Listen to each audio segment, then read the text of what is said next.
this was a blessing for me because I was kind of done with Hollywood. Hollywood, and I don't want to get into that thing that people say, oh, I hate Hollywood or I hate LA, because that's not how I seen it. I felt that, I understood it, I've said it myself. But now I say that I hated myself in LA. I hated myself in Hollywood. There's great things that go on there, and there's great things to be discovered there. But I got blocked. I started worshiping that Hollywood god, so I forgot what it was that I enjoyed in my art.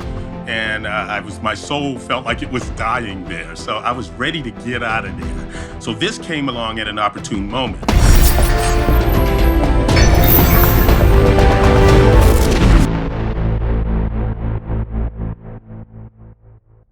So nowadays, if you mention Tough Mudder, Spartan Race, and by the way, for anybody that doesn't know the inner workings, Tough Mudder is now owned by Spartan, so all the inner workings and competition in different businesses, don't have to worry about that. I used to have to be very careful about mentioning both of them on the same show. Yeah. Now I can very gladly do that, but you're technically working for Tough Mudder, and nowadays, if you mention it to the lay person, they at least know of it. Oh yeah, it's those things you do, in the mountains or the hills, and people, run and go, under barbed wire and get sprayed with fire hoses. Yeah, I have heard of that.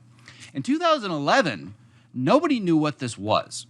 So you go on gigs.com and you're like, oh, I've got a speaking gig. What in the world were you thinking when you showed up to this the first time? So I was thinking, one, this is great. This was a blessing for me because I was kind of done with Hollywood. Hollywood, and I don't want to get into that thing that people say, oh, I hate Hollywood or I hate LA, because that's not how I seen it. I felt that, I understood it, I've said it myself. But now I say that I hated myself in LA. I hated myself in Hollywood. There's great things that go on there, and there's great things to be discovered there. But I got blocked. I started worshiping that Hollywood god, so I forgot what it was that I enjoyed in my art. And my soul felt like it was dying there. So I was ready to get out of there. So this came along at an opportune moment. And so when I went there that first day in Virginia to do it, it was dark, snow on the ground, cold, all kinds of chaos was going on because this was early on. They were still discovering challenges themselves and putting this thing together in the experimental stage.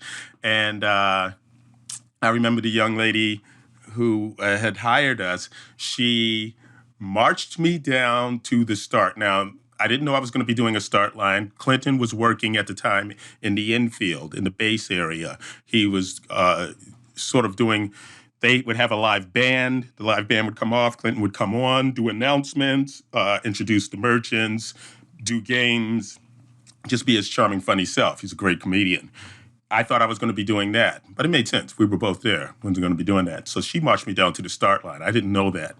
I get down to the start line. It's like I said, it's nighttime, it's cold, and nothing is set up. The sound equipment's not set up, tents down, and it's just muddy, wet, and cold. She hands me this little sheet that had these bullet points on it, and she goes, here's the bullet points.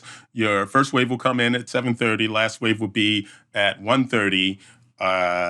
Just read this to them. They'll be coming through every 20 minutes. Turned around and walked away. So I'm standing there with this thing in my hand. I'm like, okay. But what hit me immediately that I did love was how hard everyone was working. It was like a real team effort, I've experienced that from the other side, because in the industry, and you're in the industry, so you know this, and especially with the union workers, man, they work hard. They work as a unit. They're very good at what they do. It's very admirable. It's very inspiring. And that's what I was seeing at this event. So I like that. And now I get to be a part of this. I knew how to set up the sound equipment because, I drum a lot, as you see over there, and love music. So I have my sound equipment and all that stuff. So I set that up, and anything else that I needed to do, I got done. And then somebody did help me with the tent and all that kind of stuff. And I loved that feeling already, that I was part of a team that was working hard, seeing the fruits of my labor. The first wave comes in, and I'm up there, and I forget, I don't even think I had a stool yet. I just went out there, I had the little thing, and I started talking to them. And even in that first wave, I noticed there was something more going on. I'm from the fitness industry. I worked with Crunch for 11 years. I've always been in the fitness industry in some sort of capacity, is straight out of high school. So I got what was going on there, even back in my training days, that people come and do these things. It's more about the physical that's going on. There's something else that's going on in their lives that this is helping, this exercise is helping. So I was feeling that immediately. And then as the waves kept coming, you start seeing our veterans. You start seeing amputees. You start seeing people that are coming with T-shirts that have loved ones that they've lost. People that have been diagnosed with something they weren't expecting. People were bringing their lives to this. And more than any other job I've had previously, including comedy, I felt a raw connection to that. And eventually, you just end up tossing that little sheet that I was reading from. It's like, dude, you can't just read from, you got to talk to these people. Toss that. And yeah, it's just started evolving from then. I'm talking to them. The power went out. That was when, so the deflatable goes down. I have no sound. So that was when I first went into the middle of them then and had them take a knee. Again, that's how I grew up. In Little League, we took a knee, and as I say these days, any event I was a part of growing up, we took a knee to honor those that gave service sacrifice so that we could be there out there doing what we were doing. So we took a knee, and that felt great. It worked. I didn't have any sound equipment, so when I was talking to them, but you got their attention, too. So that's a keeper. I'm keeping that. So I'm curious, when they hired you, did you know you were doing like a speech every 15 minutes for hours? No, I had no idea.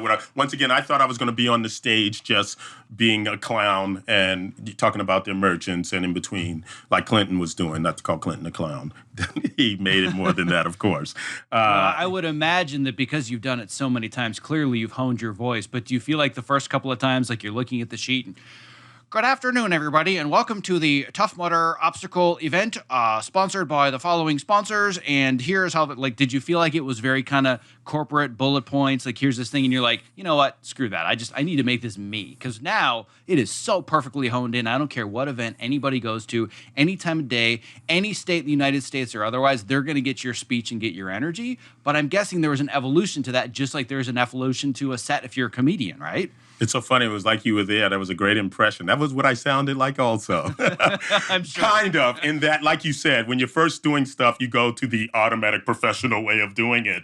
And then, like I said, as I started feeling exactly what was going on there, started finding more of myself in there, and you start losing the corporate voice. And like I said, you toss that script, and through any problems that happen, it evolved, singing. I remember the first time I had them sing the national anthem as opposed to playing it because the power went out. It was it was like a ding moment again. Ding! It's like, this stays, we'll do this whenever, every now and then we'll do it because it felt great, So yes, that is exactly what happened. It evolved through me just doing it over and over again, and also the experience that I had previously with everything I have ever done in my life. It felt like everything I've ever done in my life was for this moment right here. So.